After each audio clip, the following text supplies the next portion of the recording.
Ny mofinaina isan'andro atolotry ny mpitandrina rakotina valina maoly.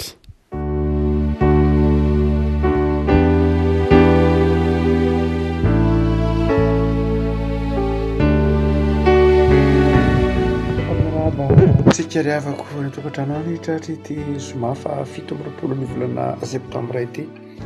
Ny mofinaina izay voalahatra ho antsika dia ny bokin'ny Exodosy. Exodosy toko fahaefatra. Exodosy toko fahaefatra ny andininy fa 17 ka hatramin'ny fa 1:30.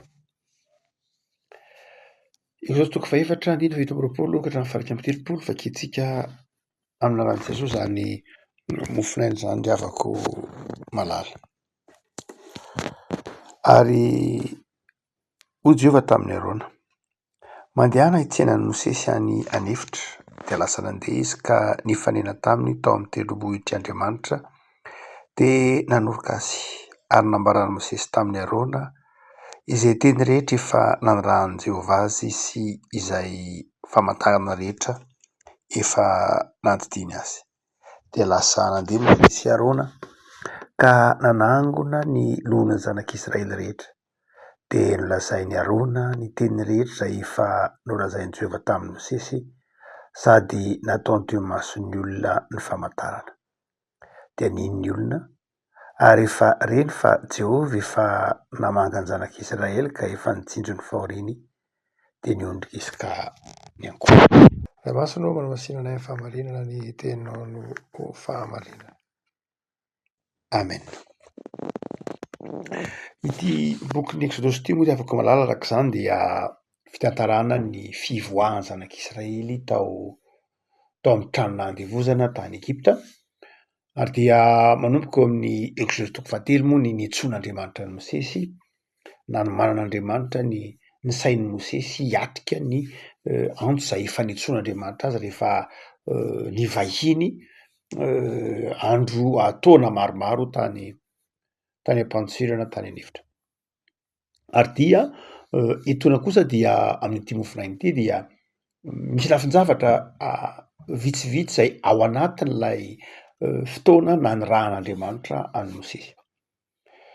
Mosesy zany dia fantatsika fa nandà-mafy ny antson'Andriamanitra izy. Nandà-mafy ny antson'Andriamanitra izy. Ary dia amin'ity toko fahaefatra ity dia nanaiky resin'Andriamanitra, resy lahatra izy fa hanao ilay asa izay nitsoin'Andriamanitra azy. Amin'ilay andininy fa 7 nefa, andininy 17 ka hatramin'ny fa 1:30 izay zara mofinaina amintsika dia afaka maka lesona pratika vitsivitsy isika. Afaka maka lesona pratika iray na roa mikasika ny ataontsika hoe ny fiainan'ny antsoina hoe raitam-po. Ny fiainan'ny mpiraitam-po. Marina fa malalaka be ny Exodosy toko fahaefatra eto, betsaka ny zavatra azo raisina avy aminy. Saingy amin'izao ataontsika hoe faraparan'ny herinandro izao dia andehantsika haka hevim-panahy momba ny hoe manahoana moa zany fiainan'ny piraitam-po zany. Manahoana zany fifandraisan'ny piraitam-po zany.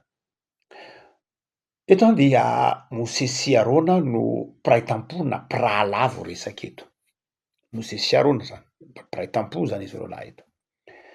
Telo menadà Mosesy no zanaky ny ray aman-dreniny, dia nisy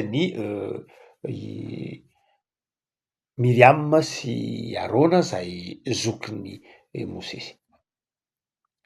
Ary dia eto izy roalahy zany no voaresaka. Inona no tokony voalohany fiainana zany antsoina hoe piraitam-po zany raha tsarafina amin'ity bokin'ny Exodosy ity?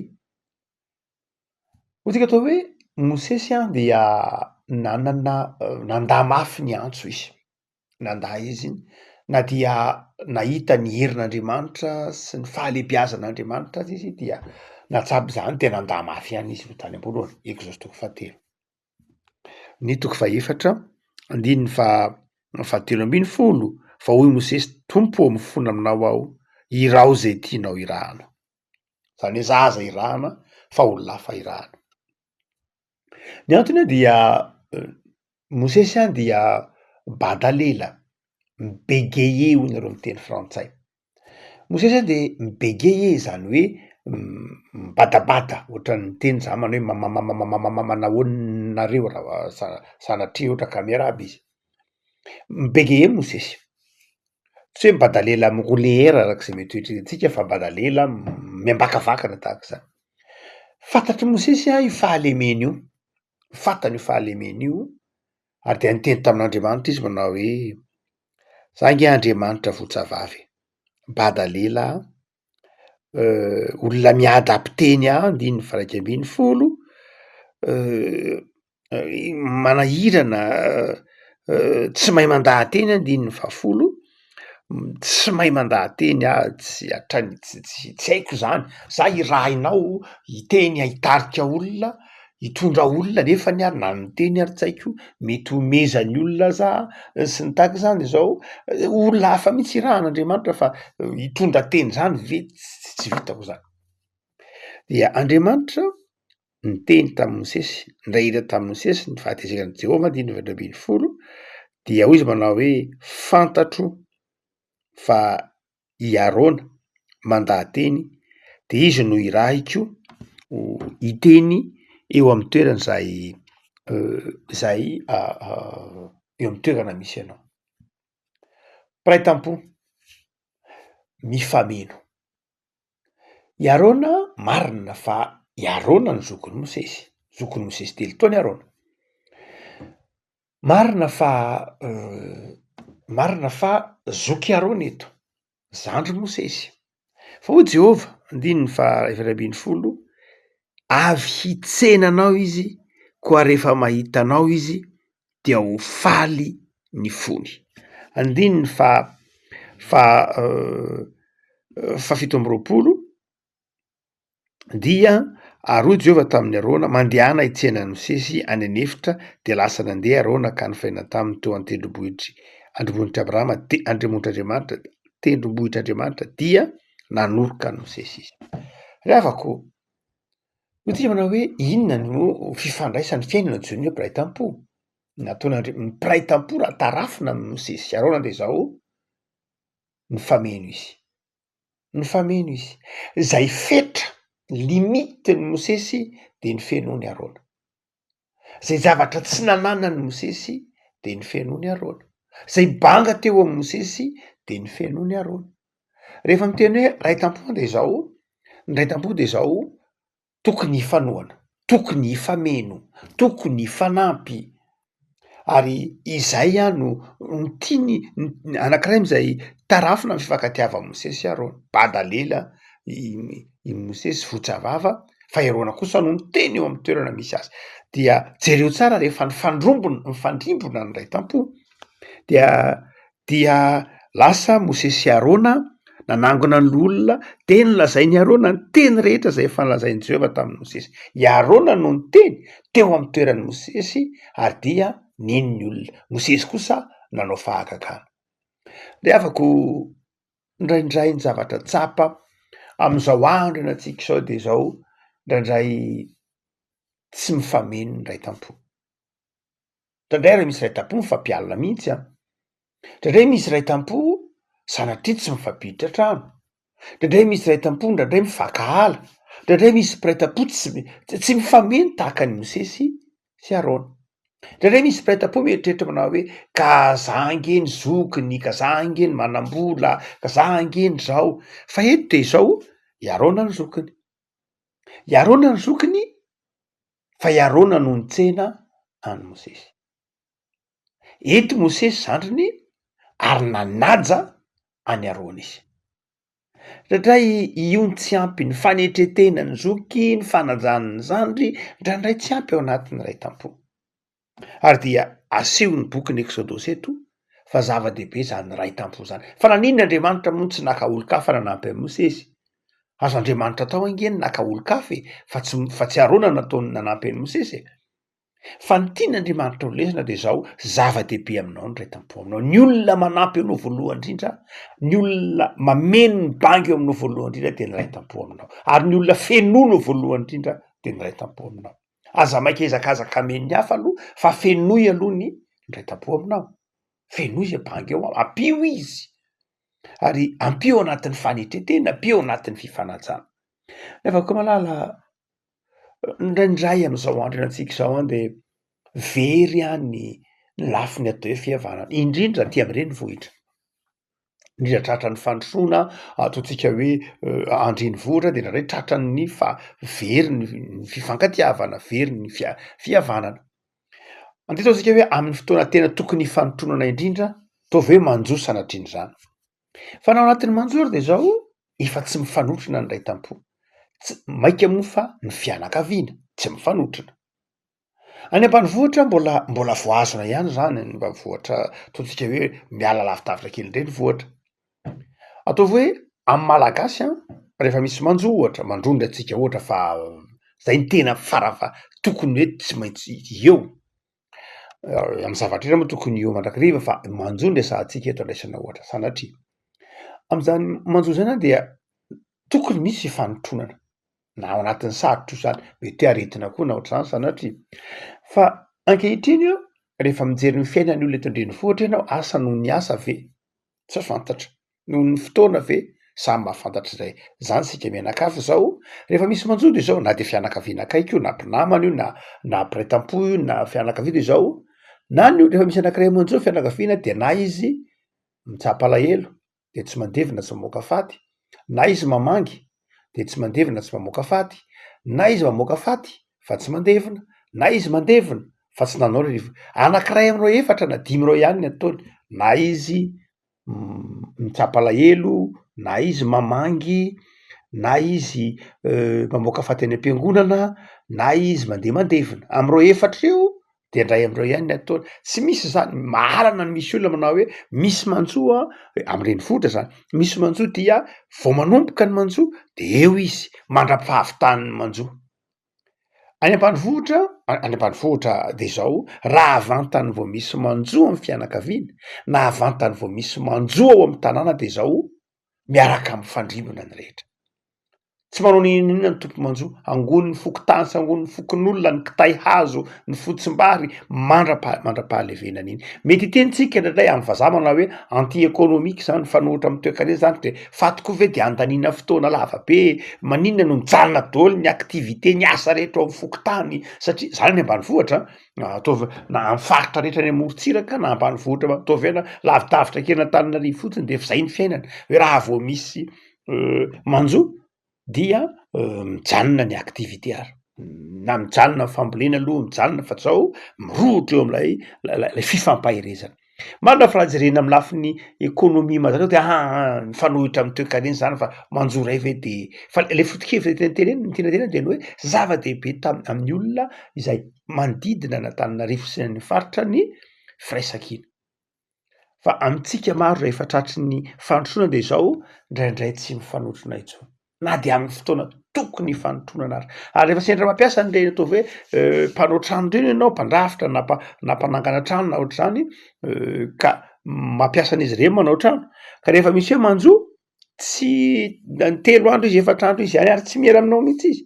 Aiza ka mbola maty ny rafozan'ny lezodahako, na ny rafozan'ny soabavy na ny rafozan'ny soda, na de alavana lavitra ary de zao io eny fa io izy mifanotrona ary tsy raharay mihitsy na banka aza ny karama fa zao zava-dehibe am'le fanotronana. Aiza ho aiza zany raha antsika ankehitriny. Betsaka ndraindray hitanao hoe miady rery lay ao anatin'ny manjo ndraindray, ary tsy manjo ihany io fa na aretina io na zavatsarotra io, ary ndraindray de zao tsy mifankatia ny fianakaviana sy ny mpiray tampo, mifanaratsy. Ahoana moa no ahafantaran'ny olon-kafa ny fahalemen'ny fianakaviana raha tsy avoaratin'ny fianakaviana ihany ny mamoaka azy. Eto de zao nitakona ny arona ny fahalemen'ny mosesy, raha fahalemena no ilazana azy, ny kilema zany na marimarina kokoa, nitakona ny arona ny kileman'ny mosesy. Badale le arona, i mosesy fa i arona no nameno azy. Zany re afaka malala zava-dehibe fa ndraindray amin'ny andro tsy ankehitriny zao, isika indray no mamoaka ny kilemany ao an-tokantrano ho hitan'izao tontolo zao. De ahitsy ny soratra masina zany hoe raha ray tampo ianao, fianakaviana iray ianao, mpihavana isika, fianakaviana iray isika de zao anjarantsika ny mifameno, tsy mifanala baraka. Ny zava-dehibe tsy ny famoahana ny kileman'ny havanao na ny fitanisana ny kileman'ny havanao, fanehoana am'zao tontolo zao ny kileman'ny havanao, tsy zany ny zava-dehibe fa ny famenoana ho azy. Mba hahatonga araka ny tenin'ny Zoatra Masina hoe tenin'ny Paoly manao hoe mifanaja, mifanome voninahitra. Hoy izy ao amin'ny Rômanina manao hoe mitarìa lalana amin'ny fifanomezam-boninahitra, amin'ny fifanajana fa tsy mifanala-baraka. Ary henatra hifanankonana indraindray fa izao tsy zay no nitranga fa zao indraindray fanala-baraka nefa mpihavana akaiky resanatry misy mifampitory any amin'ny tribonaly makany amin'ny fokontany nefany zavatra azo vahan'ny mpianakavy. Mianatra amin'ny Mosesy sy Arontsika izany tsika manao hoe piraitam-po de izao tahaka ny Mosesy sy Arona. Tsy hoe tsy nanana fahalemena kokoa ro Arona, fantatsika ny tohin'ny tantara fa i Arona mihitsy no nitarika ny olona nanompo sampy, tsy hoe tsy nanana fahalemeny koa Miriam koa oriana dita koa fa nanana fahalemeny amin'ny fifandonany amin'izy amin'ny Mosesy. Fa ny faharoa zay akatsika lesona farany de ny hoe piraitam-po mifameno tsika teo mifanohana fa izao piraitam-po koa miara-mivavaka, mitaona ny olona hivavaka. Piraitam-po miara-mivavaka, piraitam-po miara-mibanjina tanjona iray de ny fivavahana. Ary dia io Mosesy sy Arona fa ny fandrimbona ary nitaona ny olona ny vavaka, nitaona ny olona ao amin'Andriamanitra. Dia hoy ny andininy faraika amby roapolo, raika amby telopolo, nitsinjony ary reny fa Jehova no efa namanga zanak'Israely ka efa nitsinjo ny fahoriany de niondrika ny vahoaka ka niankohoka. Zany hoe rehefa zany raitam-po zany a de manana projet iraisany zany. Zany raitam-po zany a de mety manana vision imbonina zany anivon'ny fianakaviana. Hoe nde mba ataontsika an'zao ny tanin-drazantsika, ny tranon-drazantsika, ny lovatsika raha misy zany, ny taranakitsika ahoana mba atao ahoana ny hanabeazana azy, manana viana imbonana. De eto a Mosesy sy Arona de Andriamanitra no nanome le viany. Rain'Andriamanitra izy hitondra ny zanak'Israely hivoaka ny fahababona ary nitondra ny zanak'Israely ho hivavaka amin'Andriamanitra. Piraitam-po ry havako malala manana fotoana iaraha-mivavaka. Piraitam-po manokana fotoana ho iaraha-mivavaka. Piraitam-po mitaona ny hafa hivavaka. Satria rehefa mivory ny raitam-po de tsy zany, be dia be ny piraitam-po a, mifankatia saingy zao rehefa mivory de zao mifarana mandrakariva amin'ny famamona, amin'ny filokana, adiny indray adiny ifarany. Betsaka ny piraitam-po tahaka zany. Tsy hoe tsy ilaina akory ny fiarahan'ny piraitam-po milalao, miresadresaka, mety manao karatra, manao dômy, tsy maninona kiny momba raitam-po andeha aninona fotsiny eo.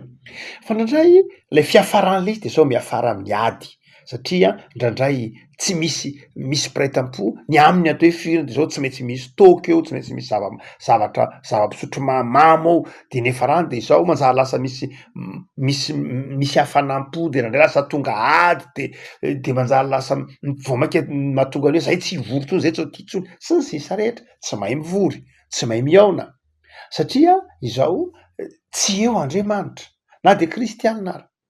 De ahitsy ny bokin'ny Exodosy amin'ny lafiny pratika hoe raitam-po nareo de zao ataovy eo Andriamanitra, ataovy eo am'lay fionan'Andriamanitra. Marina fa hoe fifaliana eo fa rehefa zavatra mampisaraka de zao azo atao fototra e, azo atao fototra, azo atao mampisaraka rehefa miona de zao ataovy zay iombonana. Rehefa tsy tia ny hafa ny alikaola de sao azo asiana alikaola e, maninona moa amin'ny fotoana manokana de tsy manisy an'zany ianao fa mba asianao ny fihavanana, ny fifandefeny sao de miteraka fahatafitonana de zao zay iombonana no nde resahana eto aloha, izay ifandraisana, zay iombonana zay nde resahana. Ry havako malala zava-dehibe ary ny fifankatiavan'ny raitam-po tahaka ny Mosesy sy Arona. Zava-dehibe ary maharitra io rehefa atao eo afovoan'zany fifankatiavana zany Andriamanitra. Jesosy ry havako malala de nampianatra an'zany mihitsy ary nandrafitra raitam-po vaovao mihitsy ary izy de ny apôstôly no sasany ny tongotry ny mpianatra dia nampianariny hoe didy vaovao no omeko anareo, de nampianariny hibanjina tanjona iombonana de ny hoe mandehanany am'zao tontolo zao ianareo, ny fitoriana ny filazantsara. Ry havako malala engane isika rehetra mba ho tia fianakaviana, ho tia fiombonana, ho tia havana tahaka an' Jesoa nampianarana fony de tia tany Jesosy de nampianatra an'izany fitiavana ny mpiarabelona, fitiavana ny fiombonana izany, ary tena ny iaina ny ray tam-po zany am'izao faran'ny herinandro rapitso zao somamontsika an'io tena ny iaina ny ray tam-po ny hoe fifankatiavana, iaina ny fianakaviana kristianina ny fifankatiavana, ary rehefa miona de miona ao anatin'ny fifaliana, miona ao anatin'ny fiainana ny filazantsara sy ny fifandraisana amin'Andriamanitra.